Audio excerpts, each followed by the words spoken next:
अगला प्रश्न है, खाद्य संसाधन तथा संचय द्वारा कौन सा पोषक तत्व अधिकांश रूप से प्रभावित होता है? तो खाद्य संसाधन तथा संचय द्वारा कौन सा पोषक तत्व अधिकांश रूप से प्रभावित होता है? तो वह है विटामिन रूप। ठीक है, कौन सा विटामिन जो पोषक है वह प्रभावित होता है। नेक्स्ट है यहाँ पर कि भूकंपी तरंगें रिकॉर्ड की जाती हैं। तो भूकंपी तरंगें जो होती हैं यह किससे रिकॉर्ड की जाती हैं? तो सीस्मोग्राफ से रिकॉर्ड की जाती हैं। किससे? सीस्मोग्राफ से भूकंप तरंगें रिकॉर्ड की जाती हैं। इसके बाद नेक्स्ट है यहाँ पर कि प्रदूषण जल पीने से के पश्चात आप भली भांति किस लक्षण का विकास करेंगे? तो वह आपको टाइफाइड हो जाएगा। क्या हो जाएगा? टाइफाइड का विकास करेंगे। इसके बाद है कि सभी जीव वातावरणीय प्रतिक्रियाएं विभिन्न जलवायु तथा मौसमी धाराएं किस परत पर उत्पन्न होती हैं? तो वह होती है ट्रोपोस्फियर पर। क्या किस पर? ट्रोपोस्फियर पर, या जिसे हम क्षौम मंडल भी जानते हैं। इसमें सभी मौसमी घटनाएं जो होती हैं वह घटित या उत्पन्न होती हैं। कौन में? क्षौम मंडल में। इसके बाद नेक्स्ट है यहाँ पर कि पीली रोशनी में एक गहरी नीली वस्तु कैसी दिखाई देती है? तो पीली रोशनी में एक गहरी नीली वस्तु जो है वह ब्राउन कलर की हमें दिखेगी। कैसी? ब्राउन कलर या भूरे रंग की। सूर्य से पृथ्वी तक पहुंचने में सूर्य प्रकाश को कितना समय लगता है? तो सूर्य से पृथ्वी तक आने में सूर्य का जो प्रकाश होता है उसको यहाँ पर 8 मिनट 20 सेकंड के लगभग का समय लगता है। 8 मिनट 20 सेकंड का समय लगता है।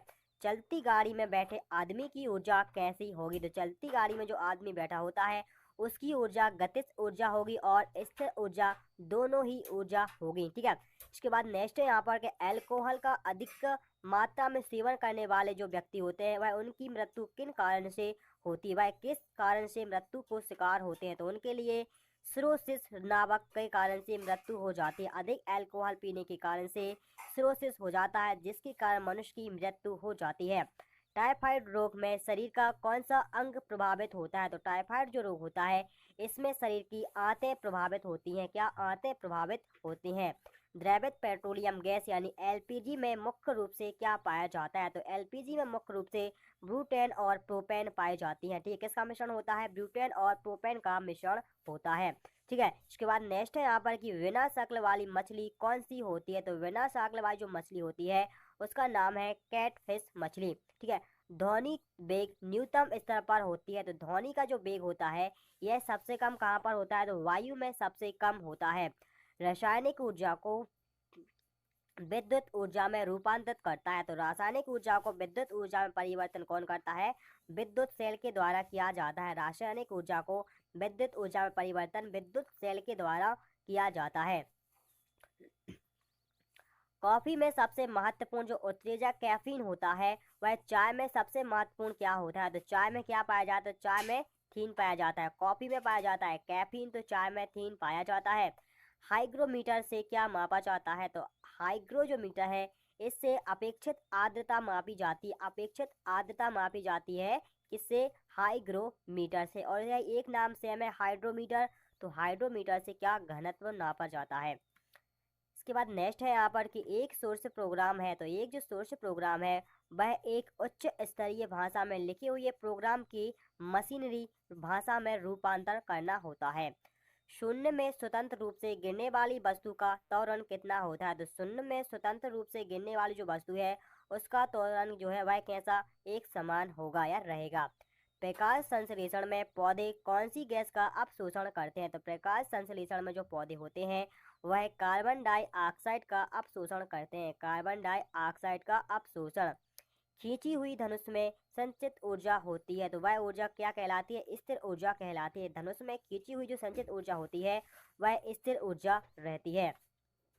इसके बाद नेक्स्ट है यहाँ पर कि किसी भी स्तर या गतिशील वस्तु की स्थिति और दिशा में तब तक कोई परिवर्तन नहीं होता जब तक उस पर कोई बाह्य बल का सक्रिय न हो। यह कथन किसका है? तो यह कथन जो है यह न्यूटन की गति का प्रथम नियम है। न्यूटन की गति का प्रथम नियम। जब एक चलती वस्तु की गति दुगनी की जाती है तो उसकी जो गतिज ऊर्जा होती है उस पर क्या प्रभाव पड़ता है? तो जब एक चलती वस्तु की जो गतिज ऊर्जा होती है उसको दोगुनी करने पर उसकी जो गतिज ऊर्जा होती है वह 4 गुनी बढ़ जाती है। कितनी? 4 गुनी बढ़ जाती है। विद्युत मात्रा की इकाई क्या होती है? तो विद्युत मात्रा की जो इकाई है वह कूलाम होती है। 1 किलोग्राम राशि का वजन कितना होता है? तो 1 किलोग्राम राशि का जो वजन है वह 9.8 न्यूटन के बराबर होता है। एक्सरे के शोधक थे? एक्सरे के शोधकर्ता कौन थे? तो रॉन्टजन महोदय ने एक्सरे का आविष्कार किया था। नाड़ी गति द्वारा डॉक्टर ज्ञात करते हैं। नाड़ी गति जो होती है, इससे डॉक्टर क्या ज्ञात करते हैं? तो हृदय की धड़कन ज्ञात करते हैं कि हृदय की धड़कन कितनी बार धड़क रहा है हृदय। इसके बाद है कि हम 1 मिनट में कितनी बार सांस लेते हैं? हम 1 मिनट में कम से कम लगभग 16 से 18 बार सांस ले लेते हैं। नाड़ी स्पंदन मापक कौन सा है? तो यह है गति का मापक। एक्स किरणें पार नहीं कर सकती, तो एक्स किरणें जो है यह अस्थियों को या हड्डियों को पार नहीं कर सकती। किसे? अस्थियों को पार नहीं कर सकती हैं। एसआई इकाई में लेंस की शक्ति क्या होती है? तो एसआई मात्रक में एसआई मात्रक में लेंस की शक्ति जो होती है वह डायऑप्टर होती है। क्या? डायऑप्टर। डीओएस का अर्थ क्या होता है? डीओएस का अर्थ क्या होता है? तो वह डिस्क संचालन प्रणाली होता है। डीओएस का अर्थ होता है डिस्क संचालन प्रणाली। पौधा स्थिर ऊर्जा को गतिज ऊर्जा में परिवर्तन करता है। पौधा जो होता है वह स्थिर ऊर्जा को गतिज ऊर्जा में परिवर्तित करता है श्वसन क्रिया के द्वारा। श्वसन क्रिया के द्वारा। एक प्रकाश वर्ष जो है वह किसके बराबर होता है? तो एक प्रकाश वर्ष होता है 9.46 इंटू 10⁻15 मीटर पर, यहाँ पर 9.46 इंटू 10⁻12 किलोमीटर के बराबर होता है एक प्रकाश वर्ष बराबर। इसके बाद नेक्स्ट है यहाँ पर कि मानव शरीर में क्रोमोसोम की संख्या कितनी होती है? तो मानव शरीर में जो क्रोमोसोम की संख्या होती है वह 40 होती है या 23 जोड़े में होती है। 40-23 जोड़ों में होती है। इसके बाद नेक्स्ट है यहाँ पर कि मैनोमीटर का उपयोग किया जाता है। तो मैनोमीटर का जो उपयोग है वह दाब मापने के लिए किया जाता है। मैनोमीटर प्रयोग दाब मापने के लिए किया जाता है। हैलोजनों में सर्वाधिक प्रभावशाली ऑक्सीकरणकर्ता कौन है? तो हैलोजनों में सर्वाधिक प्रभावशाली जो ऑक्सीकरण करता है वह गैस कौन सी है? तो फ्लोरीन गैस है। हवा में ध्वनि का वेग कितना होता है? हवा में ध्वनि का वेग कितना होता है? तो वह 332 मीटर पर सेकंड होता है। हवा में ध्वनि की चाल 332 मीटर पर सेकंड होती है। एक मैकेनिक एक पीतल की प्लग को एक स्टील की प्लेट जिसके मध्य में एक छेद है वह कसकर रखना चाहता है। इसकी अच्छी पकड़ तभी होगी तब पीतल का जो प्लग है वह ठंडी और स्टील की प्लेट जो है वह कैसी हो? गर्म हो, तब जाके अच्छी पकड़ यहाँ पर बनेगी। ठीक है। इसके बाद नेक्स्ट है यहाँ पर कि ब्लीचिंग पाउडर का रासायनिक सूत्र क्या होता है? तो ब्लीचिंग पाउडर का रासायनिक सूत्र होता है वह है CA कोष्टक CO I कोष्टक CI। ठीक है। इसके बाद नेक्स्ट है यहाँ पर कि कौन सा रंग दिए को अधिकतम दर्शनीयता देता है? तो कौन सा रंग होता है? वह पीला रंग होता है। ठीक है। इसके बाद नेक्स्ट है यहाँ पर कि माचिस उद्योग में प्रयोग किया जाने वाला जो रासायनिक वो होता है जो कि उसके तीली के ऊपर लगाया जाता है वह क्या होता है? तो पोटेशियम फास्फेट होता है। क्या होता है? पोटेशियम फास्फेट का प्रयोग होता है।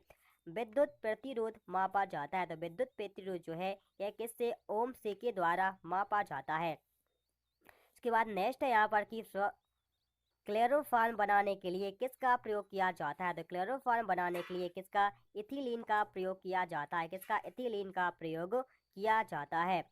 चांदी का रासायनिक प्रतीक क्या होता है? चांदी का जो रासायनिक प्रतीक है वह क्या? Ag होता है या Ag से प्रतीत होता है क्या? चांदी। इसके बाद नेक्स्ट है यहाँ पर कि जितनी ऊंची आवाज़ उतनी ही ऊंची उसकी होगी आवृत्ति। जितनी तेज आपकी आवाज़ होगी उतनी ही तेज आपकी क्या? आवृत्ति होगी। ठीक है। इसके बाद नेक्स्ट है यहाँ पर कि सबसे कम तरंग की लंबाई वाली किरणें होती है वह कौन सी होती है? तो सबसे कम तरंग लंबाई वाली किरणें है गामा किरणें। इसके बाद नेक्स्ट है यहाँ पर कि किसके द्वारा इलाज में केमोथेरेपी का उपयोग किया जाता है? तो वह कैंसर का उपयोग किया जाता है। किसका? कैंसर का प्रयोग। हेलोजन को कांच का प्रहार करती है। हेलोजन जो होती है वह कांच का प्रसार करती है। तो वह है ब्रोमीन। ठीक है। किसका? ब्रोमीन का प्रहार करती है। इसके बाद नेक्स्ट है यहाँ पर कि मानव नेत्र की दूरदृष्टि दोष को कहा जाता है। तो मानव नेत्र की जो दूरदृष्टि दोष होती है उसे हाइपरमेट्रोपिया कहा जाता है। हाइपरमेट्रोपिया कहा जाता है। एक रूप चुंबकीय क्षेत्र में बल की रेखाएं आपस में क्या होती हैं? समांतर होती हैं।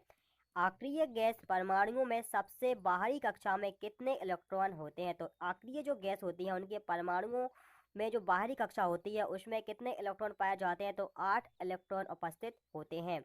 एक चलती हुई कार और एक रेल इंजन दोनों में समान गतिज ऊर्जा रहती है, यह किसका संवेग ज़्यादा होगा? तो रेल इंजन का संवेग जो है यह सबसे ज़्यादा होता है। इसके बाद नेक्स्ट है यहाँ पर कि साधारण मशीन की क्षमता सामान्यतः किससे दर्शाई जाती है? तो साधारण मशीन जो होती है उसकी जो क्षमता है वह किलोवाट में दर्शाई जाती है। किसमें? किलोवाट में दर्शाई जाती है। हर्ट्ज का मात्रक क्या होता है? हर्ट्ज जो है वह किसका मात्रक होता है? तो आवृत्ति का मात्रक होता है। किसका? आवृत्ति का मात्रक। किस तापमान पर सेंटीग्रेड और फ़ारेनहाइट पैमाने का मान जो है वह एक समान होता है? तो वह -40 डिग्री पर होता है। -40 डिग्री पर एक समान होता है। डीएनए के मूल मात्रक क्या है? तो डीएनए का जो मूल मात्रक है वह है न्यूक्लियोटाइड। इसके बाद नेक्स्ट है यहाँ पर कि ऊर्जा संरक्षण के नियम का अर्थ क्या है? तो ऊर्जा संरक्षण के नियम का जो अर्थ है वह है कि ऊर्जा का ना तो निर्माण किया जा सकता है और ना ही इसका विनाश, केवल ऊर्जा संरक्षित की जा सकती है। ठीक है, ऊर्जा का ना तो निर्माण किया जा सकता है या ना ही इसको खत्म किया जा सकता है, यानी कि ना इसको बनाया जा सकता है ना ही इसको खत्म किया जा सकता है, केवल इसको एक से दूसरे में रूपांतर किया जा सकता है या संरक्षण किया जा सकता है। रेल पटरी पर जो जोड़ी पट्टी होती है उनका प्रयोग किसके लिए होता है? तो उन्हें दो पटरियों को जोड़ने के लिए उसका प्रयोग किया जाता है। डॉक्टर सीवी रमन को किस विषय के लिए नोबेल पुरस्कार सम्मानित किया गया था? डॉक्टर सीवी रमन को किस विषय के लिए नोबेल पुरस्कार से सम्मानित किया गया था? तो वह भौतिक शास्त्र विषय में इन्हें नोबेल पुरस्कार दिया गया था सन 1930 में। समुद्री मील किसकी दूरी की एक इकाई है? तो समुद्र जो मील जो है यह नौवाहन या जो समुद्र की है, ठीक है, किसकी? नौवाहन की है समुद्र मील दूरी की इकाई। ठीक है, इसके बाद है कि सार्वभौमिक गुरुत्वाकर्षण का नियम किसने दिया था? सार्वभौमिक गुरुत्वाकर्षण का जो नियम है यह न्यूटन महोदय के द्वारा दिया गया था। किसके? न्यूटन महोदय के द्वारा दिया गया था। इसके बाद नेक्स्ट है कि प्रियंग का संबंध किससे है? तो प्रियंग का जो संबंध है यह किससे है? सांख्यिकी से है। नेक्स्ट है यहाँ पर कि परमाणु रिएक्टर को खालिस्तान ईंधन के रूप में प्रयोग किया जाता है। तो परमाणु रिएक्टर को यूरेनियम को ईंधन किया जाता है। परमाणु रिएक्टर खालिस्तान को किसमें, सॉरी, परमाणु यूरेनियम को ईंधन के रूप में प्रयोग किया जाता है। यानी परमाणु जो रिएक्टर होते हैं इनमें ईंधन के रूप में किसका प्रयोग किया जाता है? यूरेनियम का